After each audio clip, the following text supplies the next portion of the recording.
Giro de Itália 2022, 11ª etapa, após perdermos Biniam Girmay com uma rolhada no olho. Eu tô falando baixinho porque descobriram a gente, descobriram o Powerlink Bike, deduraram, tava demorando, tiraram vários, bloquearam vários vídeos que eu coloquei no ar. Eu até acabei de colocar no meu Instagram. Ó aqui, ó. Aí, como que eu mostro aqui? Tá vendo? 1, 2, 3, isso que bloquearam esses dias. Ou seja, eu vou ter que restringir o número, a quantidade de imagens que eu uso. O que é uma pena, porque desde o começo, muitos anos atrás, de fazer esses vídeos, era muito mais para mostrar a interação do pelotão, o que acontece, para se tornar mais divertido assistir, para quem não sabia o que era naquela época, e tinha bastante gente.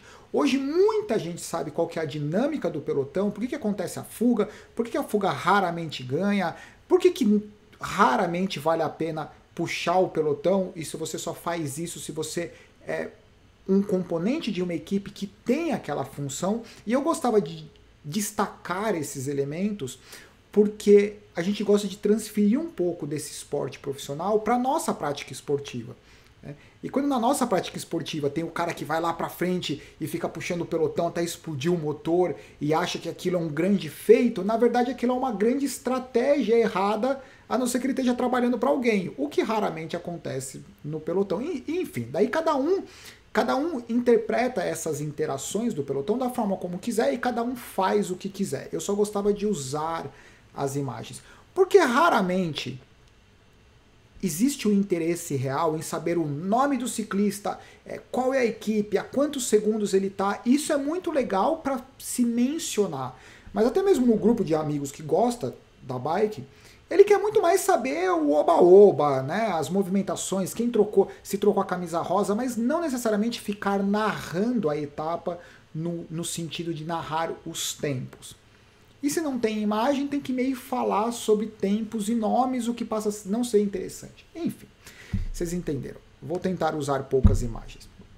Essas são as imagens do sprint final com Mathieu van der Poel e o Biniam Girmay, que foi o primeiro ciclista africano negro a vencer uma etapa do Giro de Itália.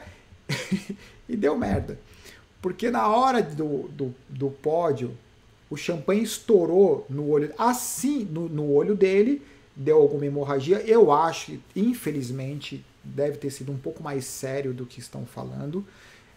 Espero que não sério o suficiente para afetar a visão dele, mas teve a recomendação de que ele abandonasse a prova. Então ele ganhou a primeira etapa dele no Giro de Itália, que foi a 10ª etapa, e no pódio já nem conseguiu comemorar, já comemorou com o olho inchado, ou nem chegou a comemorar, na verdade, né?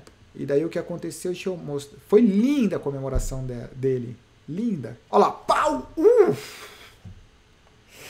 Na hora foi pro hospital. Pronto, ok. Daí o Biniam Girmay, ele não está presente na 11ª etapa. Toda cidade do planeta tem um figura. Vocês acreditam que aqui em Miami tem um cara que ele é totalmente louco? Ele para nos cruzamentos com uma scooter elétrica, fica dançando e etc. Se eu falar pra vocês, que o cara mora aqui no meu prédio e o cara eu não tinha ideia, o cara é um mega do empresário, super inteligente, etc. Só que ele não fala com ninguém, ele é só um cara super particular. Só que quando você vê ele na rua, você fala, que cara louco é esse? Ele tem um coração na cabeça, enfim. Tá aí o Homem-Aranha pedalando, Homem-Aranha meio fora de forma, meio judiadinho. Vamos lá, a etapa de hoje. Para os sprintistas, 203 km. Vocês perceberam que a média de distância do Giro de Itália, 190, 190, 190, 190, enfim, várias movimentações, várias fugas, várias configurações, só que a fuga, por exemplo, esses caras tinham 200 km, eles foram neutralizados com 100. Daí aconteceu a movimentação do ciclista da Alpecin, que foi neutralizado. Aceleração do Carapaz no sprint intermediário. Esse é a fuga passando pela por uma das metas. Ah, aqui foi, tá vendo? 88 quilômetros para o final. O Caleb Ewan, ele sobrou na perna. Tá vendo que é plano e ele sobrou. Não sei necessariamente se aconteceu alguma coisa. Eu não peguei, na transmissão não apareceu. No resumo também não apareceu. Mas parece que ele perdeu porque perdeu o ritmo. Porque na etapa de ontem, que supostamente, a etapa que o Binyang Girmay ganhou, que supostamente era uma etapa que poderia ser para o Caleb Ewan, ele sobrou no quilômetro, acho que ele fez os 60, 80 quilômetros finais sozinho.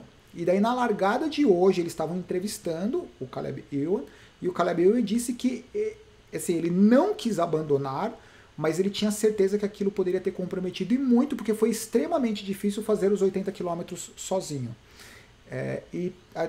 Apesar dele ter ido para o sprint hoje, e ele ter sobrado prematuramente do grupo hoje, daí ele reconectou com o grupo, ele foi para o sprint, mas parece que o cara começou... ele precisa de alguns dias de dar uma recuperada, tá vendo? Aqui é esse grupo que sobrou reconectando com o pelotão principal. A 80 km, o grupo a 80 km já não tinha mais fuga. O que acontece com o pelotão quando não tem fuga? O pelotão fica nervoso, o pelotão ele fica muito inquieto, por isso que geralmente a fuga de televisão é ótimo para o pelotão. O que é a fuga de televisão? São aquelas equipes pequenas que não têm chance de ganhar uma etapa e elas vão para a fuga. Esses ciclistas vão para a fuga.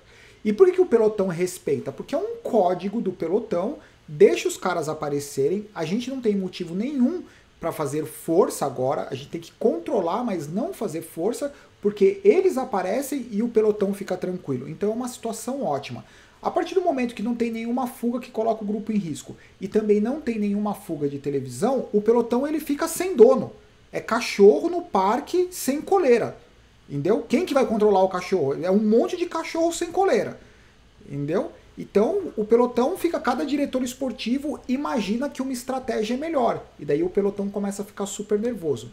Talvez o que possa ter acontecido, teve uma movimentação do ciclista da Alpecin Fenix, muito difícil de ser. Aqui foi o Richard Carapaz fazendo aceleração para bonificação de 3 segundos, então ele foi para segundo na classificação geral. E daí teve uma movimentação do ciclista da Alpecin Fenix. Eles estavam com uma média de 45 por hora. Agora vocês imaginem que uma média de 45 por hora, os últimos, acho que 30, 40 quilômetros ele pedalou sozinho, provavelmente numa velocidade, para dar 45 de média, ele estava pedalando sempre próximo de 50 km por hora. Sozinho, na 11ª etapa, após ter pedalado 100 km com o pelotão. Não tem o que explicar com esses caras? O que esses caras conseguem fazer? Sai amanhã e tenta pedalar sozinho, após 11 dias de Giro de Itália. Sai e tenta pedalar, faz os seus 100 primeiros quilômetros a 46 de média e depois você faz mais 50 quilômetros acima de 46 de média sozinho. Tenta fazer com bike elétrica, atrás de moto, atrás de caminhão, do jeito que você quiser. Essas foram as principais movimentações. Obviamente ele foi neutralizado, só que ele foi neutralizado dentro dos 2 quilômetros finais. Tá vendo aqui, ó, 1,3 quilômetros foi o momento que a Groupama vinha atrás. E aqui foi a entrada. É uma pena não usar a imagem. Fala, tem graça? Eu tô me sentindo desconfortável em fazer esse vídeo, vocês me desculpam. Perguntaram o que eu vou fazer com a Volcano, que ela tá ali de enfeite. Não tem peça no mercado, tá tudo um absurdo, tá tudo muito caro. Não tem peça, não tem grupo, não tem suspensão.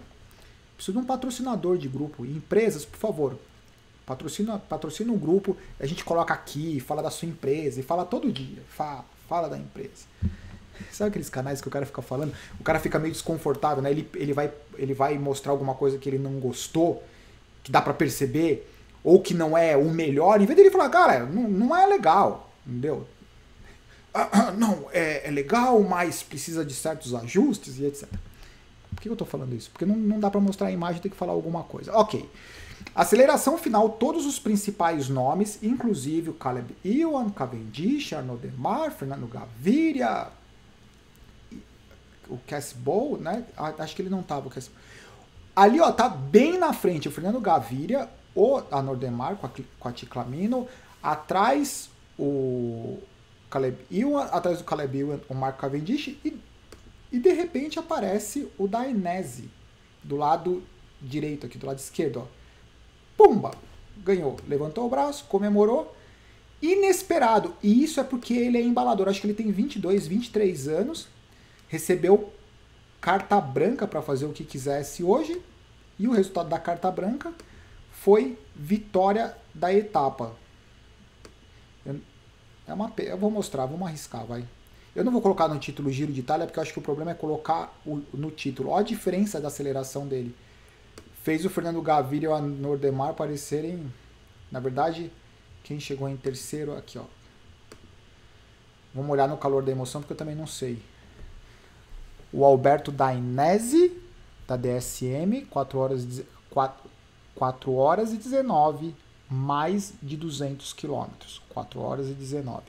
Fernando Gaviria, o Consone, Arnaud Demar, Caleb Ewan, Cavendish, Teus, Eduard Teus, Modolo, Sacha Modolo, Phil Bauhaus e Laurens Nassen. Eu acho que é isso. Isso é a classificação da etapa. Uma pena. Vamos ver se teve champanhada na orelha. Eu acho que eu já vi mais acidente na comemoração do champanhe e eu nunca vi nenhum acidente do Super Tuck. Proibiram o Super Tuck e não proibiram o champanhe. É UCI. Tô brincando, mas tô falando sério. Juan Pedro Lopes com a camisa rosa, o Richard Carapaz ganhou os 2 segundos, daí ele deu em cima do João Almeida. Para a classificação geral, ainda não é o suficiente para dizer que isso é extremamente importante. Romain Bardet, o Hindley a 20 segundos, Martin a 28, Mikel Chiliquento Landa, e daí tem o Domênico Pozzovivo, o Manuel Buchmann e o Pelo Bilbao. Eu acho que é isso é o Giro de Itália. Vamos aproveitar que está na promoção enquanto eles não tiram o vídeo do ar. E é isso. Tá ali, ó, a BMX. Daqui a pouco eu vou lá no bike park, no skate park com o Peteco brincar de BMX. Se eu ando de BMX, um pouquinho. Dou minhas brincadeiras lá, mas tem medo de tomar umas caneladas. Abraço, tchau.